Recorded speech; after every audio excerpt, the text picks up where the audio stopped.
Welcome back to day 208 of our Bible in a Year reading plan. Today we will be reading Jeremiah chapters 1 through 4. So let's dive into the Word of God. These are the words of Jeremiah, son of Hilkiah, one of the priests from the town of Anathoth in the land of Benjamin. The Lord first gave messages to Jeremiah during the 13th year of the reign of Josiah, son of Ammon, king of Judah. The Lord's messages continued throughout the reign of King Jehoiakim, Josiah's son, until the 11th year of the reign of King Zedekiah, another of Josiah's sons. In August of that 11th year, the people of Jerusalem were taken away as captives. The Lord gave me this message. I knew you before I formed you in your mother's womb. Before you were born, I set you apart and appointed you as my prophet to the nations. O sovereign Lord, I said, I can't speak for you. I'm too young. The Lord replied, Don't say, I'm too young, for you must go wherever I send you and say whatever I tell you. And don't be afraid of the people, for I will be with you and will protect you. I, the Lord, have spoken. Then the Lord reached out and touched my mouth and said, Look, I have put my words in your mouth. Today I appoint you to stand up against nations and kingdoms. Some you must uproot and tear down, destroy and overthrow. Others you must build up and plant. Then the Lord said to me, Look, Jeremiah, what do you see? And I replied, I see a branch from an almond tree. And the Lord said, That's right, and it means that I am watching, and I will certainly carry out all my plans. Then the Lord spoke to me again and said, What do you see now? And I replied, I see a pot of boiling water spilling from the north. Yes, the Lord said, for terror from the north will boil out on the people of this land. Listen, I am calling the armies of the kingdoms of the north to come to Jerusalem. I, the Lord, have spoken. They will set their thrones at the gates of the city. They will attack its walls and all the other towns of Judah. I will pronounce judgment on my people for all their evil, for deserting me and bringing incense to other gods. Yes, they worship idols made with their own hands. Get up and prepare for action. Go out and tell them everything I tell you to say. Do not be afraid of them, or I will make you look foolish in front of them. For see, today I have made you strong, like a fortified city that cannot be captured, like an iron pillar or a bronze wall. You will stand against the whole land, the kings, officials, priests, and people of Judah. They will fight you, but they will fail, for I am with you, and I will take care of you. I, the Lord, have spoken. Amen. That is the end of Jeremiah chapter 1. And we see the Lord calling Jeremiah to be a prophet to the people. And then he also goes on to tell Jeremiah, that the people are going to be against you as you speak my words. But all right, let's go on to chapter 2. The Lord gave me another message. He said, Go and shout this message to Jerusalem. This is what the Lord says. I remember how eager you were to please me as a young bride long ago, how you loved me and followed me, even through the barren wilderness. In those days, Israel was holy to the Lord, the first of his children. All who harmed his people were declared guilty, and disaster fell on them. I, the Lord, have spoken. Listen to the word of the Lord, people of Jacob, all you families of Israel. This is what the Lord says. What did your ancestors find wrong with me that led them to stray so far from me? They worshiped worthless idols, only to become worthless themselves. They did not ask, Where is the Lord who brought us safely out of Egypt and led us through the barren wilderness, a land of deserts and pits, a land of drought and death, where no one lives or even travels? And when I brought you into a fruitful land to enjoy its bounty and goodness, you defiled my land and corrupted the possession I had promised you. The priests did not ask, Where is the Lord? Those who taught my word ignored me. The rulers turned against me, and the prophets spoke in the name of Baal, wasting their time on worthless idols. Therefore, I will bring my case against you, says the Lord. I will even bring charges against your children's children in the years to come. Go west and look in the land of Cyprus. Go east and search the land of Kedar. Has anyone ever heard of anything as strange as this? Has any nation ever traded its gods for new ones, even though they are not gods at all? Yet my people have exchanged their glorious God for worthless idols. The heavens are shocked at such a thing and shrink back in horror and dismay, says the Lord. For my people have done two evil things. They have abandoned me, the fountain of living water, and they have dug for themselves cracked cisterns that can hold no water at all. Why has Israel become a slave? Why has he been carried away as plunder? Strong lions have roared against him, and the land has been destroyed. The towns are now in ruins, and no one lives in them anymore. Egyptians marching from their cities of Memphis and Taphanes have destroyed Israel's glory and power, and you have brought this upon yourselves by rebelling against the Lord your God, even though he was leading you on the way. What have you gained by your alliances with Egypt and your covenants with Assyria? What good to you are the streams of the Nile or the waters of the Euphrates River? Your wickedness will bring its own punishment. Your turning from me will shame you. You will see what an evil, bitter thing it is to abandon the Lord your God and not to fear him. I, the Lord of heaven's armies, have spoken. Long ago I broke the yoke that oppressed you and tore away the chains of your slavery. But still you said, I will not serve you. On every hill and under every green tree, you have prostituted yourselves by bowing down to idols. But I was the one who planted you, choosing a vine of the purest stock, the very best. How did you grow into this corrupt wild vine? No amount of soap or lye can make you clean. I still see the stain of your guilt. I, the sovereign Lord, have spoken. You say, that's not true. I haven't worshiped the images of Baal. But how can you say that? Go and look in any valley in the land. Face the awful sins you have done. You are like a restless female camel, desperately searching for a mate. You are like a wild donkey sniffing the wind at mating time. Who can restrain her lust? Those who desire her don't need to search, for she goes running to them. When will you stop running? When will you stop panting after other gods? But you say, save your breath. I'm in love with these foreign gods, and I can't stop loving them now. Israel is like a thief who feels shame only when he gets caught. They, their kings, officials, priests, and prophets, all are alike in this. To an image carved from a piece of wood, they say, you are my father. To an idol chiseled from a block of stone, they say, you are my mother. They turn their backs on me, but in times of trouble, they cry out to me, come and save us. But why not call on these gods you have made? When troubles come, let them save you if they can. For you have as many gods as there are towns in Judah. Why do you accuse me of doing wrong? You are the ones who have rebelled, says the Lord. I have punished your children, but they did not respond to my discipline. You yourselves have killed your prophets as a lion kills its prey. O my people, listen to the words of the Lord. Have I been like a desert to Israel? Have I been to them a land of darkness? Why then do my people say, at last we are free from God. We don't need him anymore. Does a young woman forget her jewelry or a bride her wedding dress? Yet for years on end, my people have forgotten me. How you plot and scheme to win your lovers. Even an experienced prostitute could learn from you.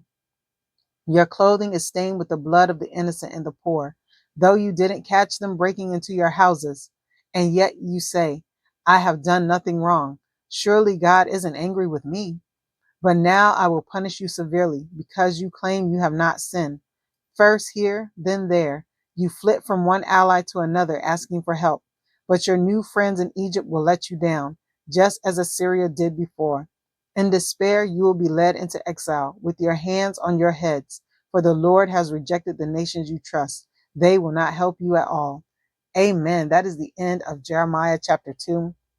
And we see the Lord talking to the people of Israel and telling them his case against the people and why he is sending judgment on them.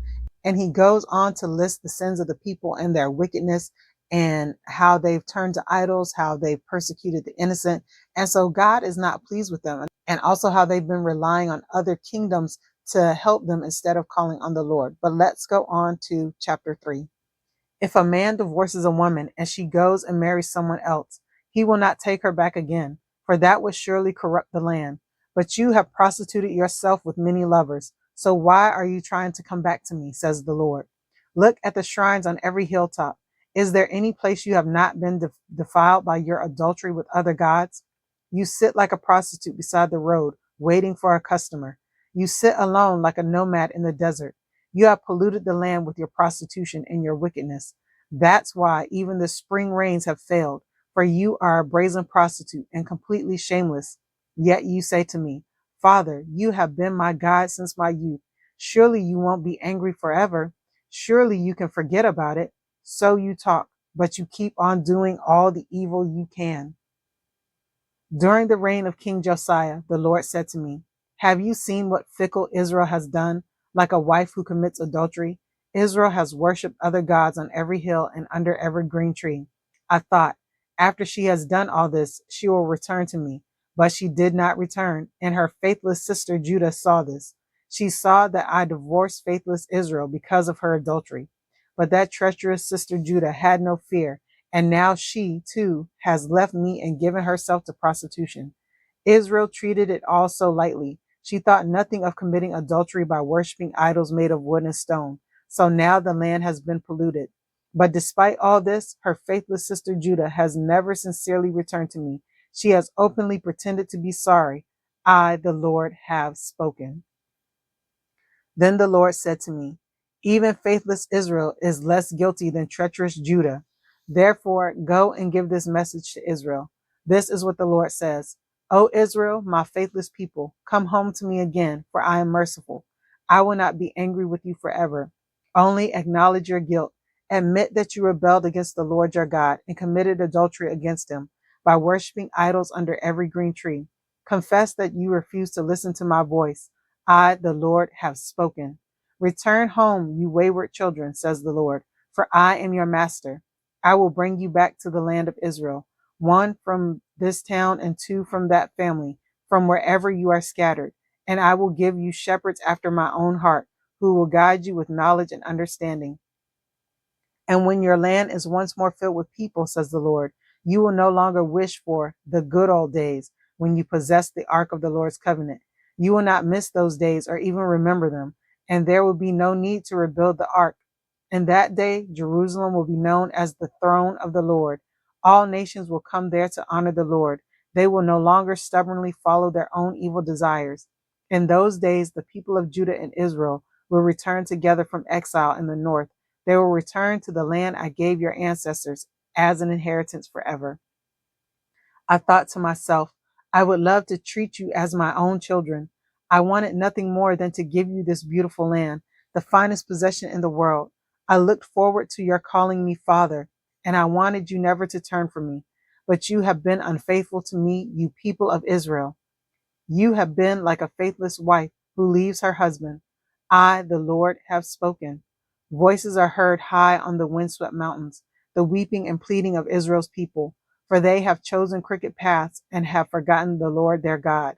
My wayward children, says the Lord, come back to me and I will heal your wayward hearts. Yes, we're coming, the people reply, for you are the Lord our God. Our worship of idols on the hills and our religious orgies on the mountains are a delusion. Only in the Lord our God will Israel ever find salvation. From childhood, we have watched as everything our ancestors worked for, their flocks and herds, their sons and daughters, was squandered on a delusion. Let us now lie down in shame and cover ourselves with dishonor, for we and our ancestors have sinned against the Lord our God. From our childhood to this day, we have never obeyed him. Amen. That is the end of Jeremiah chapter 3. And we see the Lord talking about the two kingdoms, Israel and Judah, and how Judah did not take heed to the warning of Israel and how Israel was deported by the Assyrians. And Judah continued to do its own wickedness even worse than Israel. But then God goes on to tell the kingdom of Israel, or the people from the kingdom of Israel, that he will restore them. So let's go on to chapter 4. O Israel, says the Lord, if you wanted to return to me, you could. You could throw away your detestable idols and stray away no more. Then when you swear by my name, saying, as surely as the Lord lives, you could do so with truth, justice, and righteousness. Then you would be a blessing to the nations of the world, and all people would come and praise my name. This is what the Lord says to the people of Judah and Jerusalem. Plow up the hard ground of your hearts. Do not waste your good seed among thorns. O people of Judah and Jerusalem, surrender your pride and power. Change your hearts before the Lord, or my anger will burn like an unquenchable fire because of all your sins. Shout to Judah and broadcast to Jerusalem. Tell them to sound the alarm throughout the land. Run for your lives. Flee to the fortified cities. Raise a signal flag as a warning for Jerusalem. Flee now. Do not delay. For I am bringing terrible destruction upon you from the north. A lion stalks from its den, a destroyer of nations. It has left its lair and is headed your way. It is going to devastate your land. Your towns will lie in ruins, with no one living in them anymore. So put on clothes of mourning and weep with broken hearts, for the fierce anger of the Lord is still upon us. In that day, says the Lord, the king and the officials will tremble in fear. The priests will be struck with horror and the prophets will be appalled. Then I said, O sovereign Lord, the people have been deceived by what you said, for you promised peace for Jerusalem, but the sword is held at their throats. The time is coming when the Lord will say to the people of Jerusalem, my dear people, a burning wind is blowing in from the desert, and it's not a gentle breeze useful for winnowing grain. It is a roaring blast sent by me. Now I will pronounce your destruction. Our enemy rushes down on us like storm clouds. His chariots are like whirlwinds. His horses are swifter than eagles. How terrible it will be, for we are doomed. O Jerusalem, cleanse your heart that you may be saved. How long will you harbor your evil thoughts? Your destruction has been announced from Dan and the hill country of Ephraim. Warn the surrounding nations and announce this to Jerusalem. The enemy is coming from a distant land, raising a battle cry against the towns of Judah. They surrounded Jerusalem like watchmen around a field, for my people have rebelled against me, says the Lord. Your own actions have brought this upon you. This punishment is bitter, piercing to your heart. My heart, I writhe in pain. My heart pounds within me. I cannot be still, for I have heard the blast of enemy trumpets and the roar of their battle cries. Waves of destruction roll over the land until it lies in complete desolation. Suddenly, my tents are destroyed. In a moment, my shelters are crushed. How long must I see the battle flags and hear the trumpets of war? My people are foolish and do not know me, says the Lord. They are stupid children who have no understanding. They are clever enough at doing wrong, but they have no idea how to do right. I looked at the earth, and it was empty and formless. I looked at the heavens, and there was no light. I looked at the mountains and hills, and they trembled and shook. I looked, and all the people were gone. All the birds of the sky had flown away. I looked, and the fertile fields had become a wilderness. The towns lay in ruins, crushed by the Lord's fierce anger. This is what the Lord says. The whole land will be ruined, but I will not destroy it completely. The earth will mourn, and the heavens will be draped in black because of my decree against my people. I have made up my mind and will not change it. At the noise of charioteers and archers, the people flew in terror. They hide in the bushes and run for the mountains. All the towns have been abandoned. Not a person remains. What are you doing, you who have been plundered? Why do you dress up in beautiful clothing and put on gold jewelry? Why do you brighten your eyes with mascara? Your primping will do you no good. The allies who were your lovers despise you and seek to kill you. I hear a cry like that of a woman in labor, the groans of a woman giving birth to her first child. It is beautiful Jerusalem, gasping for breath and crying out, help, I am being murdered. Amen. That is the end of Jeremiah chapter 4. We see throughout this chapter the people of Israel being judged. We see Jeremiah weeping for the people. Remember, God told him, that he doesn't need to pray for them anymore. And then at the end, Jeremiah has a vision of the coming disaster of the armies of Assyria and Babylon coming to take the people of God captive. But all right, that's the end of day 208 of our Bible in a Year reading plan. Don't forget to like and subscribe to the channel so that you can get the notification for day 209 of our Bible in a Year reading plan. All right, everyone, have a blessed day. Bye.